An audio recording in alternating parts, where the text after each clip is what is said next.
3 days after the demonstration, Commander Sarah Chen received an unexpected message. Ambassador Thyler of the Zephyrian Harmonics requested a private meeting.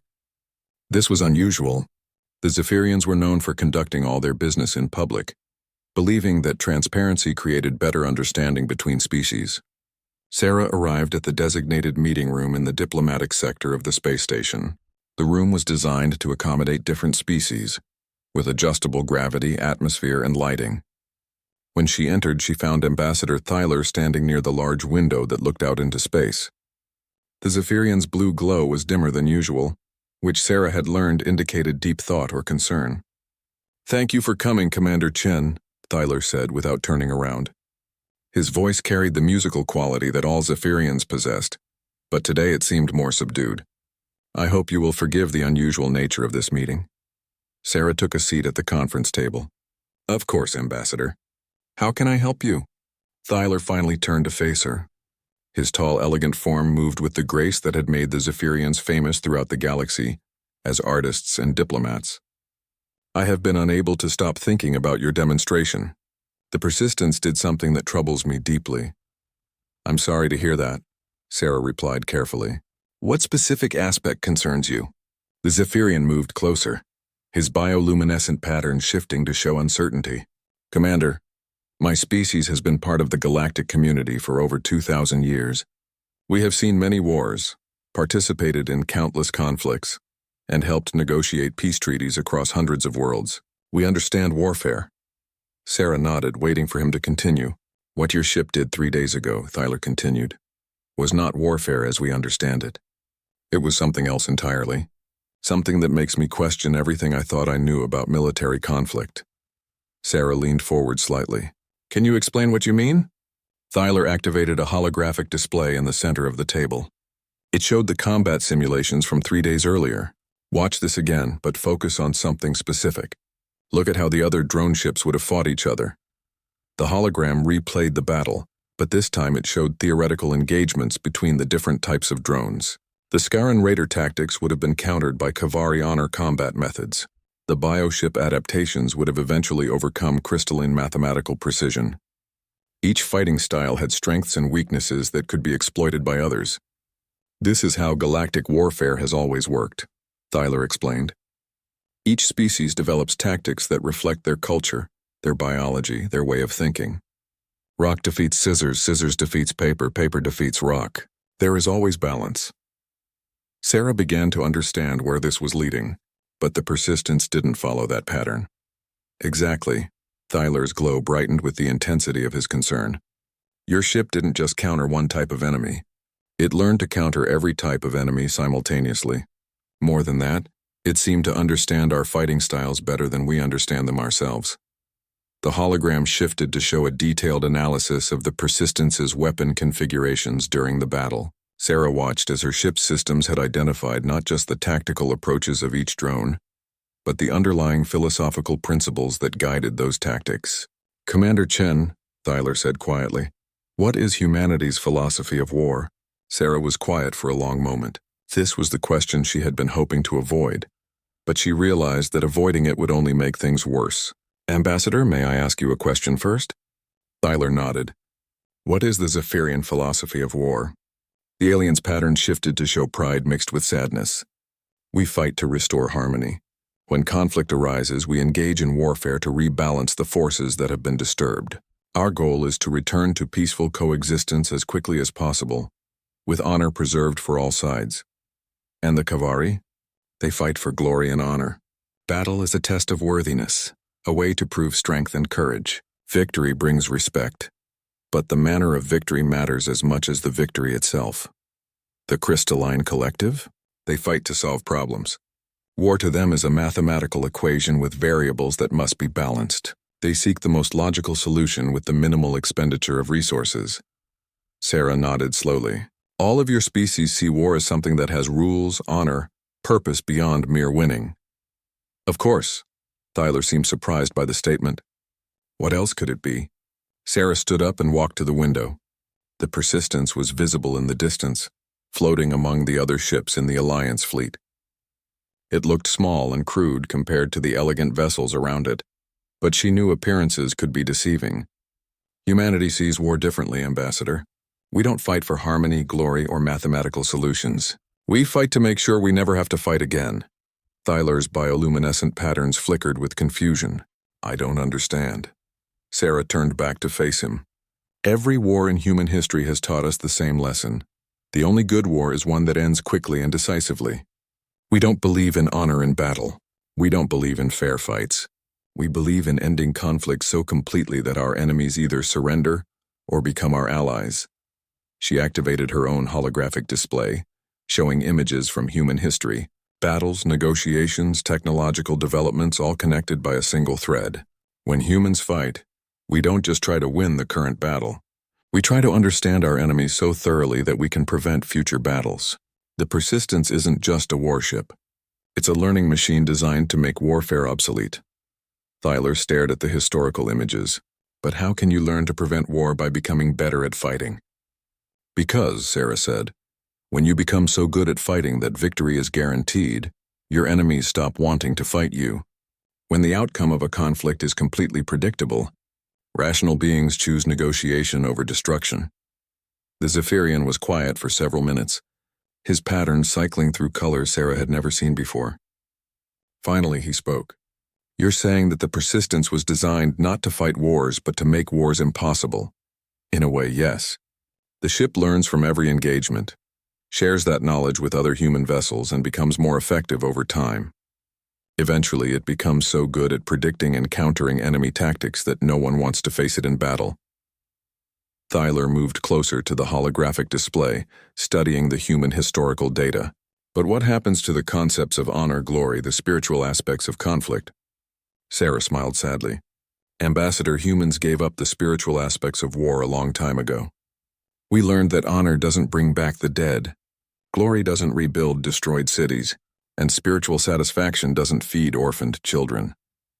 She changed the display to show casualty statistics from various human conflicts throughout history, and how those numbers had decreased as human military technology became more decisive.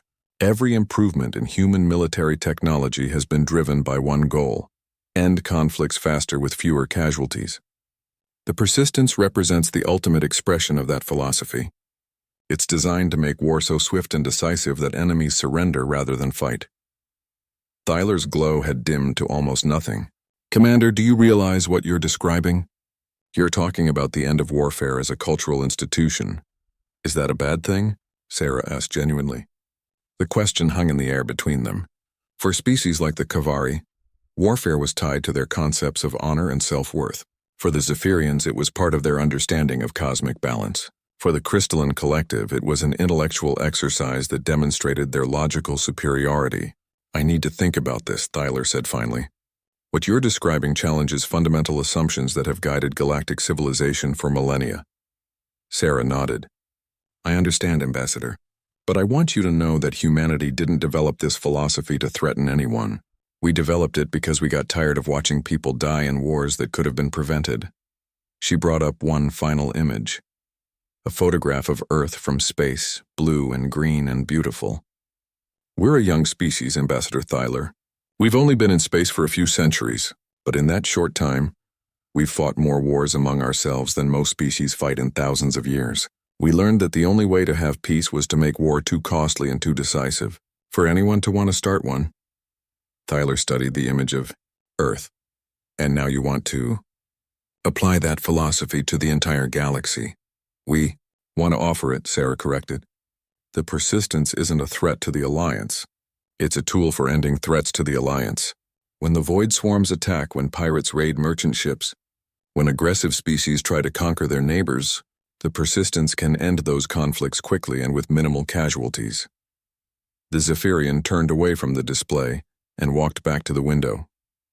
His reflection in the transparent material showed patterns of deep uncertainty. Commander Chen, I came here hoping to understand what your ship did during the demonstration. Now I think I understand, and I'm not sure if that makes me feel better or worse. Sarah joined him at the window. Why worse? 2 weeks after the private meeting with Ambassador Thyler, the alarms began screaming throughout the Galactic Defense Council headquarters. Commander Sarah Chen was in her quarters aboard the space station when the emergency broadcast reached every ship in the system. All defense vessels, this is Admiral Kresh of the Kavari High Command. We have received a distress signal from the agricultural colony of Kepler 442b. The Void Swarm has launched their largest assault in 50 years. All available ships are ordered to respond immediately. Sarah felt her heart skip a beat. The Void Swarm was legendary throughout the galaxy, a mysterious force that appeared from deep space without warning. Their bioships could adapt to any attack, learn from every battle, and coordinate with terrifying intelligence. Worse, they seemed to have no interest in negotiation or surrender. They simply consumed everything in their path. She ran to the docking bay where the Persistence waited. Captain Morrison was already there, supervising the final preparations for departure. "How bad is it, Captain?" Sarah asked as they boarded the ship. Morrison's face was grim. "Bad enough that every major fleet in the system is responding. The Zephyrians are sending 12 Harmony ships, the Kavari have committed their entire 3rd battle group, and the Crystalline Collective is deploying their newest drone swarm. If they're all responding together, this isn't just another Void Swarm raid." Sarah nodded and headed to the bridge. Through the viewports, she could see ships from across the galaxy preparing for departure. The elegant curves of Zephyrian vessels glowed with contained energy. Massive Kavari battlecruisers bristled with traditional weapons designed for honorable combat. The geometric perfection of crystalline ships hummed with mathematical precision. And among them all, the boxy, angular Persistence looked like a piece of industrial equipment that had somehow found its way into an art gallery. The journey to Kepler 442b took 6 hours at maximum jump speed. During the trip, Sarah reviewed everything known about the Void Swarm. The alien force had first appeared nearly 60 years ago on the outer rim of the galaxy. Their ships were biological constructs that could change shape, adapt their weapons, and evolve their tactics during battle. No one knew where they came from or what they wanted. They simply appeared, consumed entire worlds, and disappeared back into deep space. What made them truly dangerous was their ability to learn. Each Void Swarm fleet became more effective as battles progressed. They studied their enemies' tactics, adapted their bioships to counter new weapons, and coordinated their attacks with disturbing intelligence. Most terrifying of all, they seemed to share knowledge between different swarms, meaning that tactics that worked in one battle might be completely useless in the next. When the combined fleet dropped out of jump space near Kepler 442b, the scope of the crisis became clear. The agricultural world was surrounded by Void Swarm bioships. These weren't the small raiding groups that had been seen before. This was an invasion fleet. The bioships looked like living creatures rather than constructed vessels. They pulsed with organic rhythms, their surfaces rippling with movement. Some were long and serpentine. Others were bulbous and covered with what looked like tentacles. All of them were larger than anything the Void Swarm had ever deployed before. Admiral Kresh's voice came over the communication channel, his Kavari accent making his words sound like growls. "All ships, this is Battle Command. Intelligence estimates over 200 enemy vessels. They have already begun surface bombardment of the agricultural centers. We must engage immediately to prevent total planetary destruction." The battle formation spread out across space. The Zephyrian ships took positions designed to create harmonic resonance fields that would disrupt enemy coordination. The Kavari battlecruisers moved into charging formation, their weapons powered up for direct assault. The crystalline drone swarms began calculating optimal attack vectors. The Persistence took a position slightly behind the main battle line, where it could observe and analyze the enemy before committing to specific tactics. "All ships commence attack," Admiral Kresh commanded. The battle began with the spectacular light show that galactic warfare was famous for. Zephyrian Harmony ships fired waves of coherent energy that created beautiful, deadly patterns across space. Kavari battlecruisers launched volleys of plasma cannons, while charging directly at the enemy with their traditional battle cries, echoing across communication channels. Crystalline drones moved in perfect mathematical formations, their weapons firing in precisely calculated sequences. For the first few minutes, it looked like the combined fleet was winning. The Void Swarm bioships seemed surprised by the coordinated attack. Several of the smaller enemy vessels were destroyed by the initial assault, but then the Void Swarm began to adapt. Sarah watched from the Persistence's bridge as the enemy bioships started changing. Their surfaces rippled and reformed, developing new armor configurations that better resisted Zephyrian energy weapons. They altered their movement patterns to break up the mathematical precision of the crystalline attacks. Most disturbing of all, they began coordinating their defenses in ways that specifically countered cavalry charging tactics. "Captain," called Lieutenant Zhang from the sensor station, "the enemy adaptation rate is beyond anything in our files. They're learning faster than any previous Void Swarm encounters." Morrison nodded grimly. "Sarah, I think we're seeing why this is their largest assault ever. These aren't just bigger bioships. They're smarter ones." The battle began to turn. Scifi and Harmony ships found their energy patterns being absorbed and redirected by enemy vessels. Cavalry battlecruisers discovered that their traditional charge tactics were being anticipated and countered before they could close to effective range. Crystalline drones, despite their mathematical precision, couldn't calculate solutions fast enough to keep up with the rapid biological adaptations of their enemies.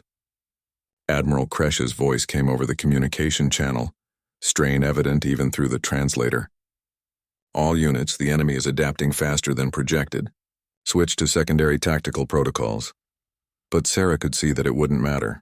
The Void Swarm was learning from every attack, every maneuver, every strategy.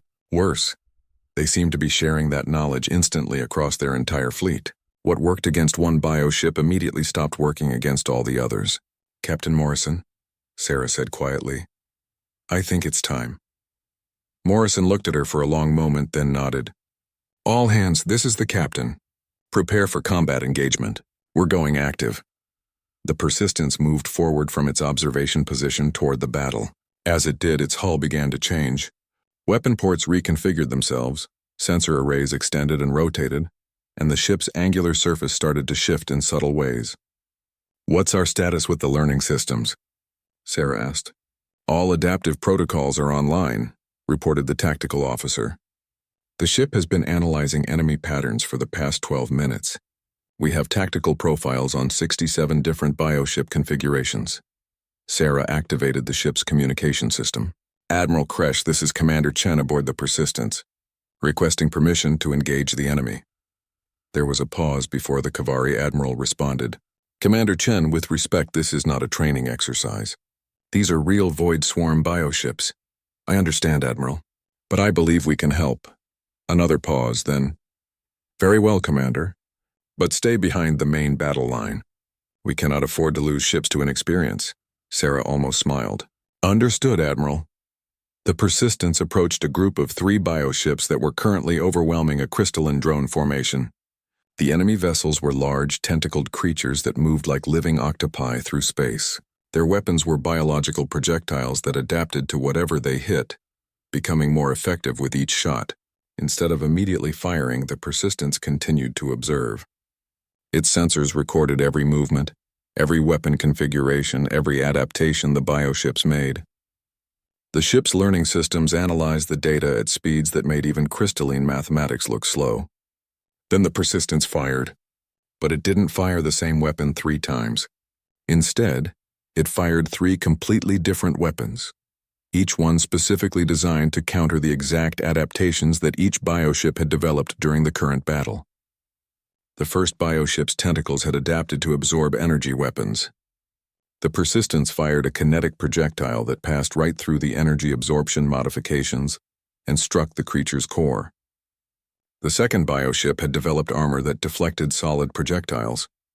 The Persistence hit it with a weapon that shifted between energy and matter states, confusing the creature's adaptive defenses. The third bioship had learned to dodge both energy and kinetic attacks by predicting their trajectory. The Persistence fired a weapon that changed its target mid-flight, striking the creature from an angle it couldn't have predicted. All 3 bioships were disabled in seconds. Across the communication channels, there was sudden silence. Even in the middle of battle, the alien crews had noticed what just happened. "How?" Admiral Kresh's voice was filled with confusion. "Commander Chen, how did you counter their adaptation so quickly?" The emergency session of the Galactic Defense Council was called exactly 48 hours after the Battle of Kepler 442b. Commander Sarah Chen sat in the witness chair, facing a semicircle of alien representatives whose expressions ranged from concerned to openly hostile. The mood in the Great Hall was completely different from her first presentation 3 weeks earlier. Where before there had been polite skepticism and hidden amusement, now there was fear. Admiral Kresh of the Kavari stood at the center podium, his scales displaying the deep red patterns that indicated serious anger. Honored members of the Council, what we witnessed at Kepler 442b was not warfare as we understand it. It was something else entirely. Sarah kept her face neutral, but inside she felt the weight of dozens of alien gazes, studying her every reaction. In the gallery above, she could see news reporters from across the galaxy. Whatever happened in this room today would be broadcast to billions of beings throughout known space. The human vessel, Admiral Kresh continued, did not simply fight the Void Swarm. It learned their tactics, predicted their adaptations, and shared that knowledge with our entire fleet in real time. In doing so, it achieved something that no single ship has ever accomplished. It made the Void Swarm retreat. A murmur ran through the assembled delegates. The Void Swarm had never retreated from a battle before. They either won completely or were destroyed completely. The idea that they would choose to flee was unprecedented. Ambassador Thyler rose gracefully from the Zephyrian section. Sarah noticed that his blue glow was almost completely dim, indicating deep distress. Admiral Kresh speaks the truth, but he has not mentioned the most disturbing aspect of what occurred. Thyler activated a holographic display that showed the battle from multiple perspectives. Observe how the Persistence analyzed not just the enemy, but our own fleet as well. It learned our tactics, our capabilities, our weaknesses, just as thoroughly as it learned the Void Swarms. The hologram zoomed in to show specific moments where the Persistence had sent tactical data to Allied ships. But now, viewed from this perspective, it was clear that the human ship had been studying everyone equally. In helping us defeat the Void Swarm, Thyler said quietly, the Persistence also created detailed tactical profiles of every ship in our combined fleet. It now knows exactly how to defeat Zephyrian Harmony ships, Kavari battlecruisers, and crystalline drones. The silence in the hall was deafening. Representative Bright Song of Logic of the Crystalline Collective created a series of harmonic tones that the translators rendered as mathematical certainties. Analysis confirms Ambassador Thyler's assessment. The human vessel's learning systems do not distinguish between ally and enemy. They simply learn. This presents an unacceptable security risk to all Alliance members. Sarah finally stood up. May I respond to these concerns? Admiral Kresh nodded stiffly. You may speak, Commander Chen. Sarah walked to the center of the hall where she could face all the delegates directly. Honored representatives, I understand your concerns. But I think there's been a misunderstanding about what the Persistence actually accomplished at Kepler 442b. She activated her own holographic display, showing casualty reports from the battle. In previous engagements with Void Swarm forces, the average casualty rate has been 67% of all ships engaged. At Kepler 442b, our casualty rate was less than 8%. The Persistence didn't just defeat the enemy. It saved thousands of lives from your own fleets. A Kavari general named Thorax stepped forward, his scales showing orange stripes of skepticism. Commander, that is not the issue. The issue is that your ship's capabilities violate the fundamental principles of honorable warfare. Sarah turned to face him directly. General Thorax, can you explain what you mean by honorable warfare? The Kavari's scales shifted to show pride mixed with frustration. Honorable warfare means fighting with respect for your enemy, following established rules of engagement and proving your worth through skill and courage. It means giving your opponent a fair chance to demonstrate their own honor. And if following those rules means more of your people die? Thorax's scales flashed bright red. Death with honor is preferable to victory without it. Sarah nodded slowly, then turned to address the entire assembly. This is where humanity differs from the rest of the galaxy. We don't believe that honor in battle is more important than the lives of our people. We don't believe that giving enemies a fair chance is worth the cost of prolonging conflicts. She changed the holographic display to show statistics from human military history. Every advance in human military technology has been driven by one principle: end conflicts as quickly as possible with the minimum loss of life. The Persistence represents the ultimate expression of that principle. Ambassador Thyler stood again. Commander Chen, you speak of saving lives, but what you describe sounds like the elimination of war as a cultural institution. For many species, warfare is connected to concepts of honor, spiritual growth, and social development. Sarah looked around the hall at the assembled representatives. Ambassador Thyler, may I ask you a question? How many wars has your species fought in the last 1,000 years? Thyler's patterns flickered with confusion. Perhaps 30 or 40 significant conflicts, but they were necessary to maintain cosmic balance and resolve disputes that couldn't be settled through negotiation. And how many people died in those conflicts? The Zephyrian was quiet for a moment. Several million beings across all species involved. Sarah nodded and turned to General Thorax. General, how many wars has your species fought? Thorax's scales showed pride. The Kavari have participated in over 200 honorable conflicts, each one a test of our warrior spirit. Casualties? Approximately 50 million Kavari warriors have died with honor in battle over the past millennium. Sarah faced the crystalline representative. Bright song of logic, your species?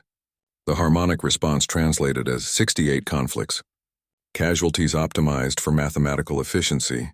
Total deaths 12 million beings. Sarah turned back to face the entire assembly. In the past 1,000 years, humanity has fought over 3,000 wars among ourselves. Our casualties exceeded 200 million people. A shocked silence fell over the hall. That's why we developed our philosophy of warfare, Sarah continued. We got tired of counting our dead. We got tired of explaining to children why their parents weren't coming home. We got tired of building monuments to honor people who might have lived if we had just been better at ending conflicts quickly. She changed the display again, showing the development of human military technology over time. Every weapon we've ever created, every tactic we've ever developed, every strategy we've ever implemented has been designed with one goal: make war so decisive that enemies choose surrender over continued fighting. Admiral Kresh stepped forward, his scales showing deep purple patterns of serious concern. Commander Chen, what you describe sounds like you want to make all other military forces obsolete. No, Admiral. We want to make war itself obsolete. The statement hung in the air like a physical presence. Every being in that hall understood the implications of what Sarah had just said. Representative Thys of the Kavari High Command stood up, his massive form towering over the other delegates. The human commander has just admitted that their technology is designed to make traditional warfare impossible. This cannot be allowed to stand. Murmurs of agreement came from various parts of the hall. Sarah could see the political tide turning against humanity. This continued, his voice carrying the authority of one of the galaxy's oldest warrior cultures. The Persistence and its learning systems violate the warfare limitation treaties, specifically Section 12, which prohibits technologies that render conventional military forces ineffective. More voices joined in agreement. The Crystalline Collective began harmonizing in mathematical certainties about the threat to galactic military balance. The Zephyrian spoke of disruption to cosmic harmony. Furthermore, Thys declared, the existence of such a vessel creates an unacceptable imbalance in galactic power. If humanity is allowed to develop and deploy more ships like the Persistence, they will effectively control all military decisions in Alliance space. Sarah tried to respond, but Admiral Kresh raised his hand for silence. The concerns raised by Representative Thys are valid. This council must address the implications of human military technology.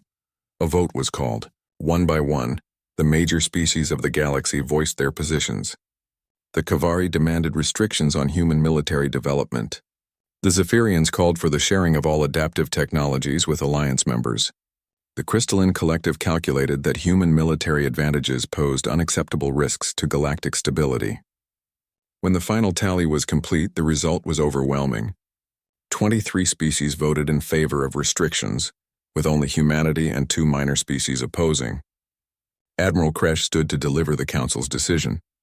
By majority vote of the Galactic Defense Council, the following resolution is hereby adopted. The human vessel UES Persistence must be decommissioned within 30 standard days.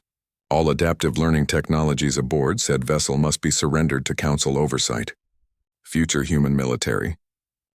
Commander Sarah Chen stood in the briefing room aboard the Earth Defense Command Station, facing Fleet Admiral Rodriguez and the assembled leaders of humanity's space forces. The holographic display showed the Galactic Defense Council's ultimatum in stark official text. 28 days remained until the deadline. So that's it, said Admiral Rodriguez, his weathered face showing no emotion. Give up our most effective defense technology or be kicked out of the galactic community. Sarah nodded. The vote wasn't even close, Admiral. 23 species against us. They're terrified of what the Persistence represents.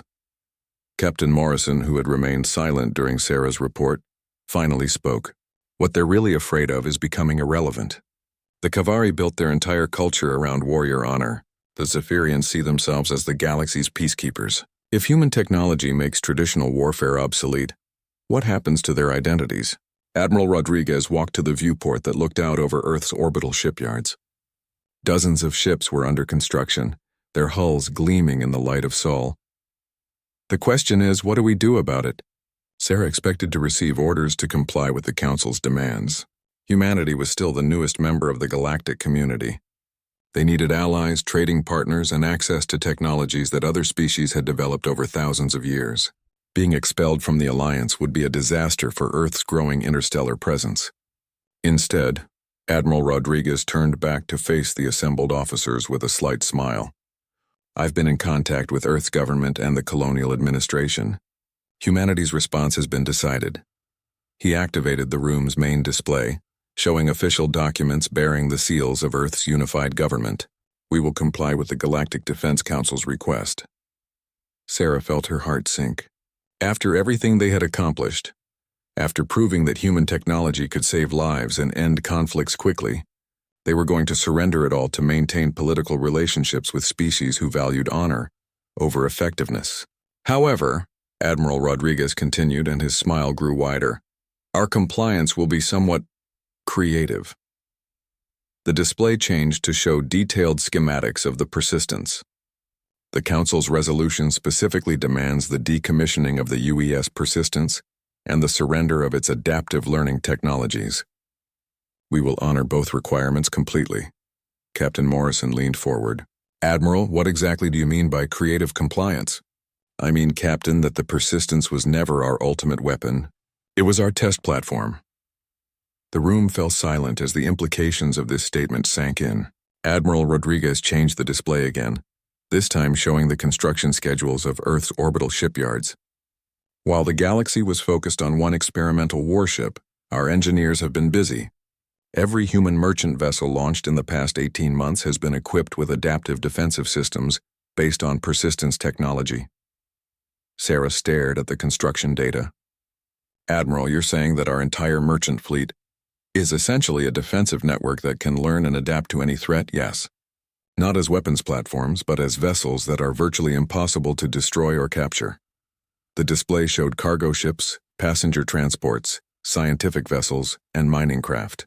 All of them looked like ordinary civilian ships, but the technical specifications revealed something extraordinary. Each vessel carried defensive systems that could adapt to enemy tactics in real time. But Admiral, Sarah said, the Council specifically prohibited adaptive learning technologies. Rodriguez's smile became almost mischievous. Commander, the Council prohibited military adaptive learning technologies. These are civilian defensive systems. There's a significant legal difference. Captain Morrison began to understand. You're saying that while they focused on banning our warship, we've been making our civilian fleet indestructible. Exactly. And there's more.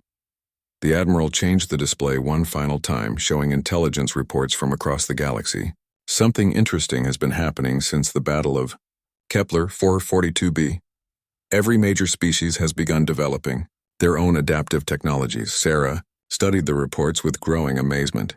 The Kavari were experimenting with weapons that could learn enemy patterns. The Zephyrians were developing harmony fields that adapted to disruption attempts. Even the Crystalline Collective was creating mathematical matrices that evolved during combat. They banned our technology, she said slowly, but they're all trying to copy it. Which means, Admiral Rodriguez explained, that humanity has achieved something more valuable than keeping one experimental warship. We've changed the fundamental nature of how the galaxy thinks about warfare. He activated a communication link to the orbital shipyards. All stations, this is Admiral Rodriguez. Begin Operation Compliance. Through the viewport, Sarah watched as the Persistence was escorted toward a decommissioning facility by 2 Kavari honor guards and a Zephyrian diplomatic vessel. The alien ships had come to witness the destruction of humanity's most feared weapon. But Sarah was no longer watching the Persistence. She was looking at the dozens of civilian ships in the orbital traffic patterns around Earth. Cargo vessels carrying goods to colony worlds, passenger transports taking families to new homes among the stars, research ships heading out to explore distant systems. All of them now equipped with technology that made them nearly impossible to destroy. "Admiral," she said quietly, "what happens when the other species realize what we've done?" Rodriguez looked thoughtful for a moment. "They'll probably be angry at first, but then they'll realize that we've actually given them exactly what they said they wanted." "How so?" "They wanted to preserve their traditional concepts of warfare, right? Well, now they can. Our civilian ships can defend themselves, which means their military vessels will rarely have to fight human targets. Instead, they can focus on fighting each other with all the honor and glory they want." Sarah began to understand the deeper strategy. "We've removed ourselves from their military competitions while still protecting our own interests." "Exactly. And there's one more benefit." Admiral Rodriguez pulled up a final set of data showing shipping routes and trade agreements throughout the galaxy. "Every species that wants to do business with humanity now has to deal with our adaptive-equipped merchant fleet, which means they're all going to experience firsthand how effective our defensive philosophy really is." 3 hours later, Sarah stood in the observation gallery of the decommissioning facility, watching as the Persistence was officially dismantled. The Kavari and Zephyrian observers watched solemnly as humanity's most feared warship was taken apart, piece by piece. What they didn't know was that they were watching political theater. The Persistence's most advanced systems had been removed weeks earlier and distributed throughout the human fleet. The ship they were watching being destroyed was essentially an empty shell with basic weapons and standard computers. Sarah's communication device chimed with an incoming message from Captain Liu of the merchant vessel Harmony Dream. The ship was currently 3 days out from Earth, carrying agricultural supplies to the Kepler 442b colony. "Commander Chen, thought you'd like to know that we just encountered a small pirate group near the Vega system. 3 ships tried to intercept our cargo hold." Sarah smiled. "And what happened, Captain?" "Well, our defensive systems adapted to their attack patterns in about 15 seconds. The pirates spent an hour trying different weapons and tactics, but nothing worked. Eventually, they just gave up and left. It was actually kind of amusing to watch." "Any casualties on either side?" "None at all. Our systems never even switched from defensive to offensive mode. The pirates couldn't hurt us, but we never fired a single shot in return." Sarah closed the communication and looked back at the dismantling of the Persistence. The alien observers looked satisfied that humanity's military threat had been neutralized. 6 months later, Sarah received reports from across the galaxy. Human merchant ships had become legendary for their inability to be successfully attacked. Pirate groups had stopped targeting human vessels entirely. More importantly, several aggressive species had given up raiding human colonies because their traditional tactics were completely ineffective against adaptive defenses. The result was exactly what humanity had always claimed they wanted. Conflicts involving human interests ended quickly, with minimal casualties because potential enemies learned that attacking humans was pointless. Even more interesting, the other species began requesting that human merchant ships carry their cargo as well.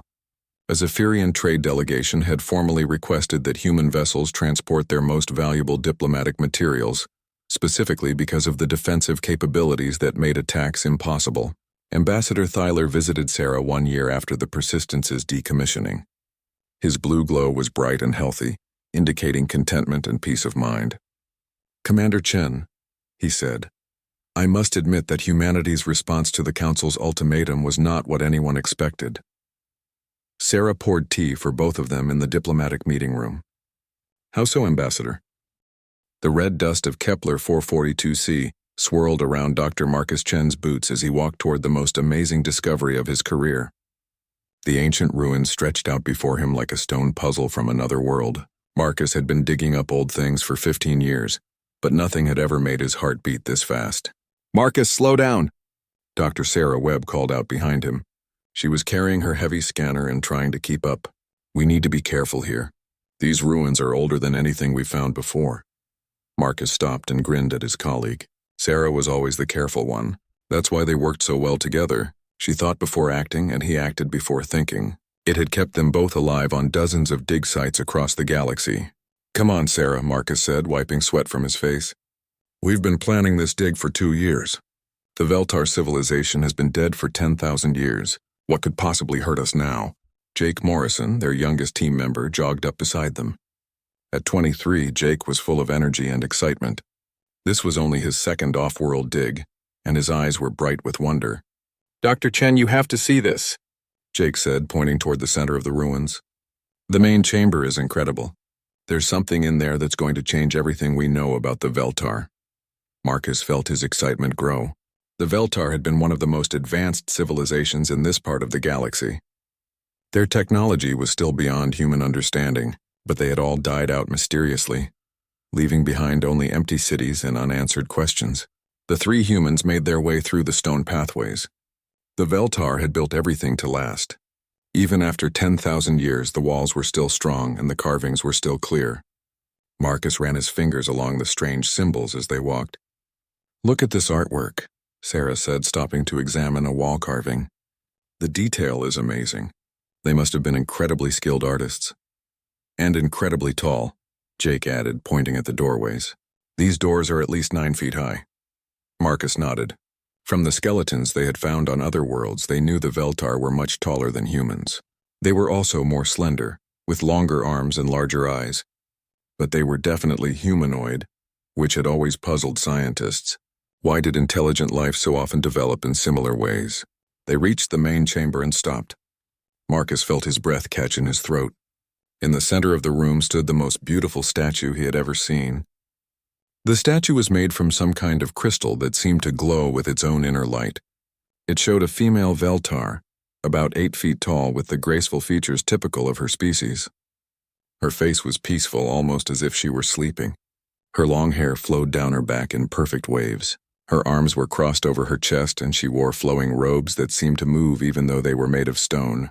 "My God," Sarah whispered. "It's perfect. There's not a single crack or chip anywhere." Jake was already setting up his scanning equipment. "The energy readings are off the charts," he said. "This thing is putting out some kind of low-level energy field." Marcus walked slowly around the statue, studying every detail. There was something different about this one. All the other Veltar art they had found was cold and distant, but this statue felt warm, almost alive. "The craftsmanship is incredible," Marcus said. "Look at the detail in the face. You can see every individual eyelash." Sarah was taking photos from every angle. "This is going to make us famous," she said. "A perfectly preserved Veltar statue? The museums back on Earth are going to fight wars over this thing." "Dr. Chen," Jake called out, "you need to see these readings. The energy signature is unlike anything in our databases. It's almost like the statue is active somehow." Marcus frowned and walked over to look at Jake's scanner. The young man was right. Normal stone, even alien stone, didn't put out energy readings like this. This was something else entirely. "Maybe it's some kind of battery," Marcus suggested. The Veltar were known for their energy storage technology. "Or maybe it's a computer," Sarah added. "Some kind of data storage device shaped like a statue." Marcus walked back to the statue and looked up at its face. There was something about the expression that seemed almost familiar. The slight smile, the peaceful look in the eyes. It reminded him of someone, though he couldn't think of who. "You know," Marcus said with a grin, "she's actually quite beautiful. For an alien statue, I mean." Sarah rolled her eyes. "Marcus, don't start with your jokes. We need to be professional here." "I'm being professional," Marcus protested. "I'm just saying if the Veltar women all looked like this, it's no wonder their men never wanted to leave home." Jake laughed, despite himself. "Dr. Chen, you're terrible." Marcus walked closer to the statue and looked up at its face. "I mean, just look at those lips. Perfectly carved. The artist who made this was definitely in love with his model." "Marcus," Sarah warned, "we need to be careful.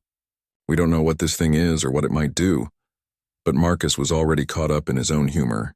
It was a bad habit of his, making jokes when he should be serious. It had gotten him in trouble before, but he couldn't help himself. "You know what?"